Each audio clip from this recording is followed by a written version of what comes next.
한 농부가 50마리의 병아리가 들어있는 상자를 엽니다.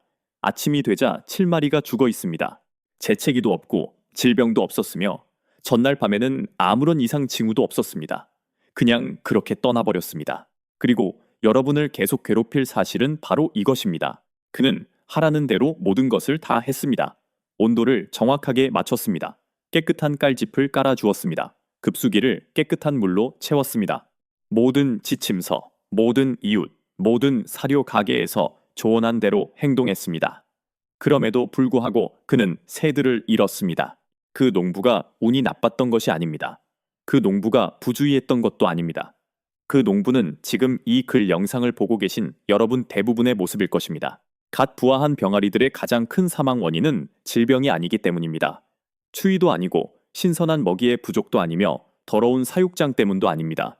그것은 병아리들이 도착한 후 처음 10분 안에 일어나는 일입니다. 너무 사소해서 간과되었던 무언가입니다. 겉보기에는 너무나 평범해서 의심조차 할 수 없는 일입니다. 여러분은 병아리들에게 맹물, 즉 깨끗하고 평범한 물을 주면서 스스로 잘하고 있다고 느낍니다. 그들을 돕고 있다고 느끼며 물을 마시는 모습을 보고 이제 됐어, 안전할 거야 라고 생각합니다. 하지만 그렇지 않습니다. 그들의 아주 작은 몸속에서는 이미 무언가 잘못되기 시작했습니다. 눈에 보이지 않고 몇 시간 동안은 겉으로 드러나지도 않을 무언가입니다. 다리에 힘이 풀리고 눈을 감고 다른 병아리들이 움직일 때 옆으로 쓰러져 있는 병아리를 발견할 때쯤이면 이미 너무 늦은 것입니다. 그 병아리는 다른 아무것도 없이 맹물만 마신 바로 그 순간에 이미 죽은 것이나 다름없습니다. 자, 반박하기 전에 난 항상 이렇게 해왔고 내 병아리들은 살아남았어 라고 말하기 전에 네, 일부는 살아남았겠지만 죽은 병아리는 몇 마리나 되나요? 첫 주에 얼마나 많은 병아리를 잃었으며 그저 받아들이고 당연한 일이라 여기며 병아리 키우기가 원래 그런 것이라고 말하지 않았나요? 하지만 만약 그것이 결코 정상적인 일이 아니었다면 어떨까요?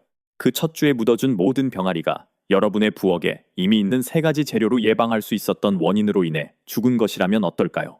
약도 아니고 비싼 영양제도 아니며 주사도 아닙니다. 3가지 평범한 재료를 60초 만에 섞어서 처음 1시간 안에 먹이는 것, 그것이 전부입니다. 첫 주에 무리의 15%를 잃는 농부들과 거의 한 마리도 잃지 않는 농부들의 차이는 이 공식을 아느냐 모르느냐에 달려 있습니다. 운도 아니고 유전학도 아닙니다. 그것은 대부분의 사람들이 완전히 놓쳐버리는 10분이라는 골든타임입니다. 이 영상 글이 끝날 때쯤이면 여러분은 그 3가지 재료가 정확히 무엇인지, 어떻게 섞고 언제 주어야 하는지 정확히 알게 될 것입니다. 왜 그것이 효과가 있는지, 올바르게 처치했을 때 병아리의 몸속에서 어떤 일이 일어나는지 알게 될 것이며 다시는 같은 방식으로 새들을 잃지 않게 될 것입니다. 병아리의 몸속에서는 실제로 어떤 일이 일어나고 있을까요? 하지만 먼저 병아리들이 농장에 도착하는 순간 그들의 몸속에서 실제로 무슨 일이 일어나는지 이해해야 합니다. 왜냐하면 그들의 혈액, 장, 그리고 근육에서 일어나는 일은 여러분이 생각하는 것보다 훨씬 심각하기 때문입니다. 농장에 도착하는 순간 병아리의 몸속으로 직접 들어가 보겠습니다. 겉으로 보이는 것, 즉 예쁘게 지저귀며 움직이는 새의 모습은 거짓이기 때문입니다. 속으로는 그 병아리는 무너져 내리고 있습니다. 아무도 말해주지 않는 사실은 다음과 같습니다. 문제 1. 에너지.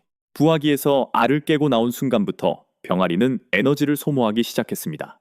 재빨리 분류되어 상자에 담기고 차량에 실려 험한 길에서 먹이도 물도 휴식도 없이 몇 시간 동안 시달렸습니다. 여러분의 손에 도착할 때쯤이면 그 작은 몸은 몇 시간, 때로는 만 하루 동안 텅 빈 채로 작동한 상태입니다. 혈당 수치는 위험할 정도로 떨어졌습니다. 근육은 약해졌고 내장 기관은 느리게 기능하며 태어날 때 가지고 있던 난황의 작은 에너지 비축량은 거의 고갈되었습니다. 문제 2. 전해질. 두 번째 문제는 더 심각합니다. 이동하는 동안 병아리는 전해질, 즉 나트륨, 칼륨을 잃었습니다. 이들은 세포가 제 기능을 하도록 유지하고 물이 몸을 그냥 통과해버리는 대신 몸속에 머물도록 만드는 보이지 않는 미네랄들입니다.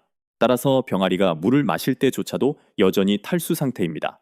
물이 들어가고 물이 나가지만 아무것도 몸에 남지 않습니다. 물을 마시는 것을 보고 안심하겠지만 몸속에서는 아무것도 제대로 흡수되지 않고 있습니다. 몸은 절실히 필요한 성분들을 유지할 수 없습니다. 문제 3. 장. 그리고 거의 아무도 이야기하지 않는 세 번째 문제가 있습니다. 바로 장입니다. 갓 부화한 병아리의 장은 활짝 열려 있고 완전히 발달하지 않았으며 무방비 상태입니다. 마치 자물쇠가 없는 문과 같습니다. 따라서 유익균이든 유해균이든 먼저 들어오는 쪽이 장악하게 됩니다. 이것이 세균 군집이 형성되는 골든타임입니다.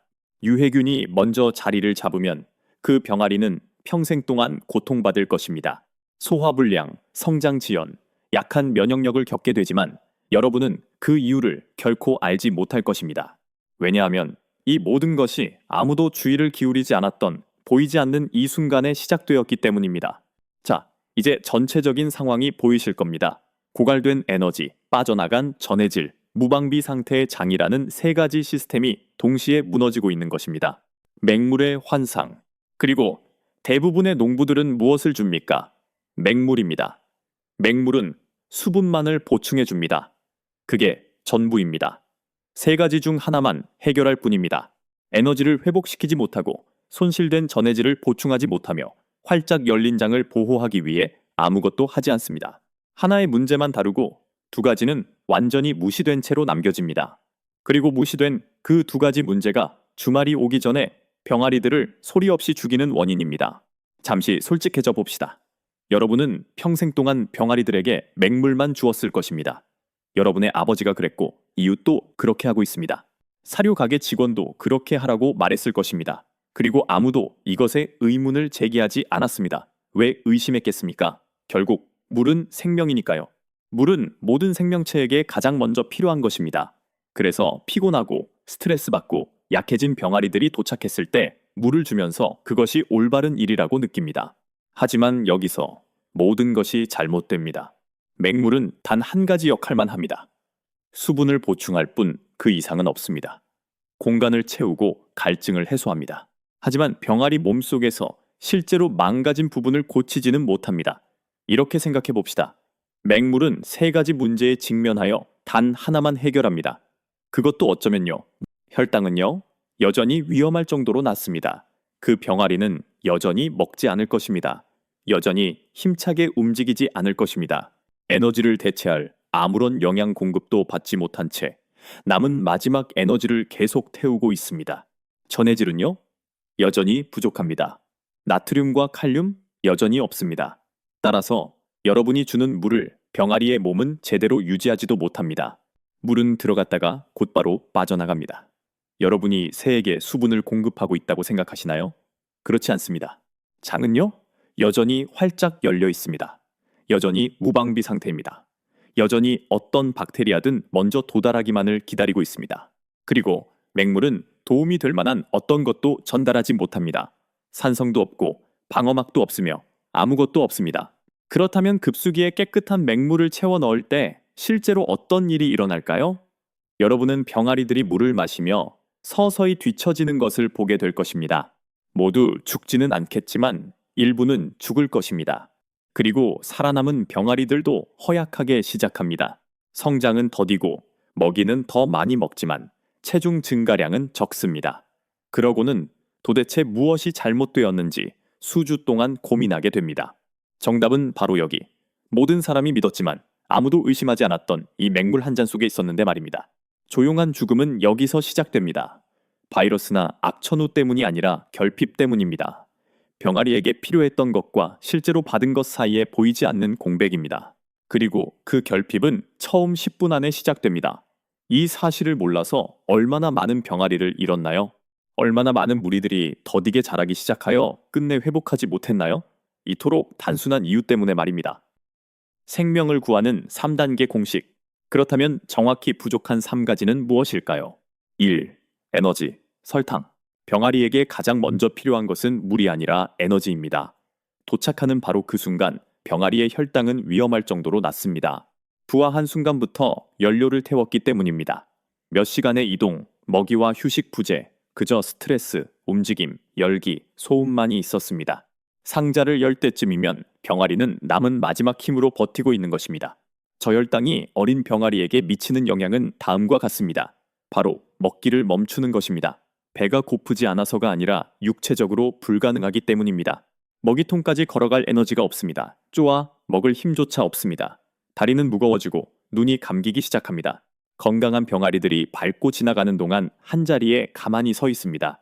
여러분은 그 병아리를 보고 병들었다고 생각하겠지만 그렇지 않습니다. 포도당이 극도로 부족한 상태입니다. 그리고 첫 일시간 안에 에너지를 빨리 공급받지 못하면 헤어날 수 없는 악순환에 빠지게 됩니다. 너무 약해져서 먹지도 못하고 사실상 제대로 마시지도 못합니다.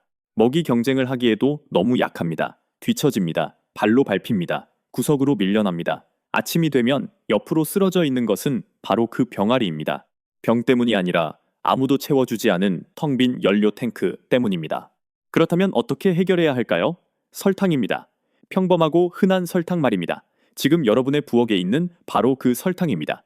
티스푼으로 한 숟가락이면 충분합니다. 물 1리터에 설탕 1티스푼을 넣습니다. 녹을 때까지 저어줍니다. 그리고 다른 어떤 것보다 먼저 병아리들에게 이것을 주세요. 그 후에 일어나는 일은 거의 즉각적입니다.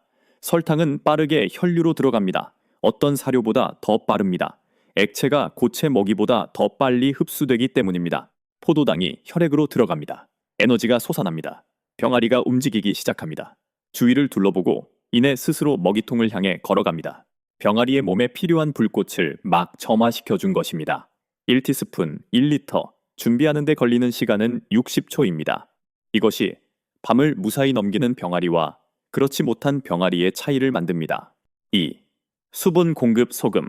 에너지만으로는 병아리를 살릴 수 없습니다. 이 부분이 모든 농부들이 착각하는 대목입니다. 병아리들을 보며 이제 수분이 보충되었어 라고 생각합니다. 하지만 그렇지 않습니다. 이것이 아무도 경고하지 않는 함정입니다. 병아리는 하루 종일 물을 마셔도 여전히 탈수 상태일 수 있기 때문입니다. 그래서 앞서 말한 설탕 다음으로 한 꼬집의 소금이 필요합니다. 설탕이 들어간 동일한 1리터의 물에 평범한 식용소금을 아주 조금 한 꼬집만 넣습니다. 그게 전부입니다. 그 작은 한 꼬집이 나트륨 수치를 회복시킵니다. 몸이 다시 수분을 머금기 시작하는데 정확히 필요한 만큼입니다. 문이 다시 열립니다.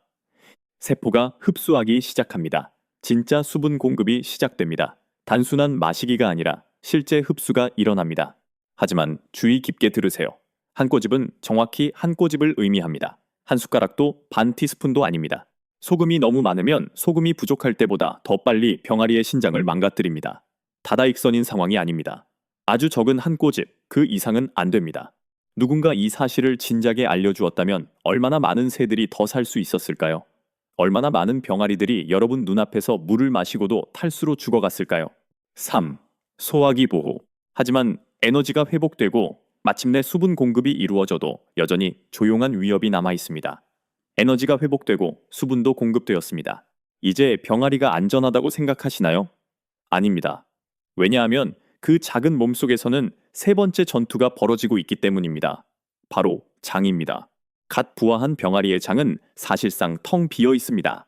아무것도 없고 활짝 열려 있으며 유익균도 유해균도 없습니다. 아직 아무것도 없습니다.